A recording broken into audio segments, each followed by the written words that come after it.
Hi everybody, welcome to Forex Raja, your channel for USD INR spot analysis for tomorrow. So we will do the analysis in two language, Hindi and English. I will first start with Hindi today. तो दोस्तों, अगर हम देखें, यह है daily chart, day by day का chart है। और मैंने आपको 2-3 दिन से बोल रहा हूँ कि मैं एक लाइन को ट्रैक कर रहा हूँ। वो है ये वाला लाइन, ये ट्रेंड को मैं ट्रैक कर रहा हूँ, ये डेली पे ट्रैक करता हूँ। तो इसमें मुझे यही दिखा कि डाउन हुआ, फिर अप हुआ, फिर डाउन हुआ, फिर अप हुआ, फिर डाउन, फिर अप, फिर फ्लैट और फिर डाउन हुआ, फिर अप हुआ। बट ये एरिया खाली छोड़ दिया है, ये एरिया फिल नहीं हुआ है, मतलब यहीं पे हमें रेसिस्टेंस आ गया। ये जो लेवल मैंने मार्क किया है फ्रेंड्स, ये है 7990 का लेवल या 89, जो भी आप बोलो, उसके पास ही हमें एक रेसिस्टेंस मिला है। और अब हमारा ये लाइन वो बहुत ही इम्पोर्टेंट होता है जिसको हमें ट्रैक करना चाहिए। अब आगे क्या होगा, ये तो 68 69 पे आ गया, क्या करें। अब मैं यही ट्रेंड को ट्रैक करते हुए जाऊंगा फ्रेंड्स, जहाँ पे मैं देखूंगा कि अगर ये इस चैनल को ब्रेक करता है तो इस चैनल को ब्रेक करने से क्या होगा। अगर आप देख सकते हैं हमारे सपोर्ट्स हैं, यहाँ पे कुछ सपोर्ट लाइंस हैं, तो वो मैं सपोर्ट लाइन आपको दिखाना चाहता हूँ फ्रेंड्स। ये जो लाइन अभी जहाँ पे ट्रेड कर रहा है, ये एक सपोर्ट लाइन है हमारा, ये पहला सपोर्ट लाइन है। और हमारा दूसरा सपोर्ट लाइन है यहाँ पे, बहुत ही करीब पे है, बट मैं आपको नंबर्स बता दूंगा। और हमारा तीसरा सपोर्ट लाइन आता है यहाँ पे, ये 3 सपोर्ट। तो ये कौन से सपोर्ट है ये मैं आपको बताता हूँ। हमारा पहला सपोर्ट अभी आता है 79.67, मतलब अगर कोई ये एक्सपेक्ट कर रहा है कि ऊपर जा सकता है क्या ये, तो उनके लिए मैं बोल रहा हूँ कि अभी हमारा पहला सपोर्ट है 7967। अगर 7967 के नीचे आया तो 79.54, ये दूसरा सपोर्ट है। अगर 54 से नीचे आया तो 79.47, ये तीसरा सपोर्ट है। मतलब ये अगर नीचे गिरने लग गया तो यहाँ पे सपोर्ट है जहाँ से बाउंस बैक होने की चांसेस है, ऊपर जाने की चांसेस है। अगर ये नंबर्स पे आया तो इस नंबर्स को आप थोड़ा वॉच कीजिए। अगर सपोर्ट नहीं होल्ड कर पाया, अगर 7967 को होल्ड कर जाता है, और अगर शाम का न्यूज़ अच्छा आता है और पावेल का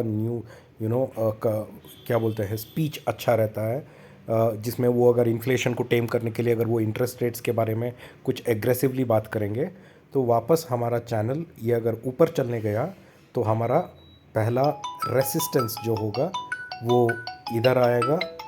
हमारा पहला रेसिस्टेंस जो है वो इधर आएगा, दूसरा रेसिस्टेंस इधर आएगा, उसके ऊपर आएगा तीसरा। तो अगर कोई भी एक्सपेक्ट कर रहा है कि अगर न्यूज़ अच्छा आ गया शाम को तो क्या होगा, पहला रेसिस्टेंस हमारा आएगा यहाँ पे, जो है सॉरी, जो पहला रेसिस्टेंस जो हमारा आएगा वो है 79.72।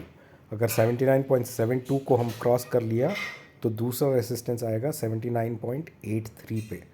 अगर उसको हमने क्रॉस कर लिया तो तीसरा रेसिस्टेंस आएगा 79.89 पे। अगर 89 को क्रॉस कर लिया तो चौथा रेसिस्टेंस हमें देखना है 79.945। ये अगर ऊपर ट्रेंड यहाँ से वापस चला गया तो बेस्ड ऑन इवनिंग न्यूज़। अगर ऊपर नहीं गया तो मैंने बोला है डाउन साइड लेवल्स कौन से होंगे। So let me now repeat the same thing in English. Friends, I am looking at the daily chart. I have been tracking a channel which I have told you many times. This is the channel I am tracking, and I've always seen up, down, consolidation, down, and after this I have not seen any movement. It has been down with a firm resistance at this level, which is at around 79.90. So we've not been able to break 79.90 from last 4 to 5 days. That is the major observation. So what will happen tomorrow? Now, for before tomorrow, there is a couple of important events. One is there's a Powell speech where he's going to talk about inflation and his measures to tackle inflation. And if one of his measures is to address inflation by increasing interest rates, then we can surely expect an uptrend to happen. The jobs data which is going to come again can add to an uptrend. So what will happen? I'll give you two scenarios here. Right now where we are standing here, this level, sorry, is a clear support.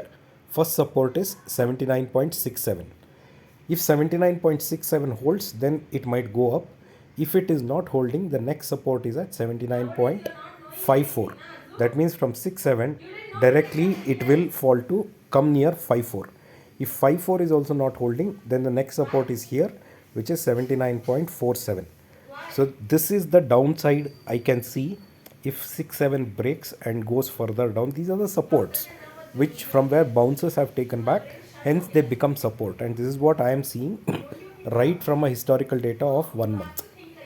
Now on the upside, the same thing can happen.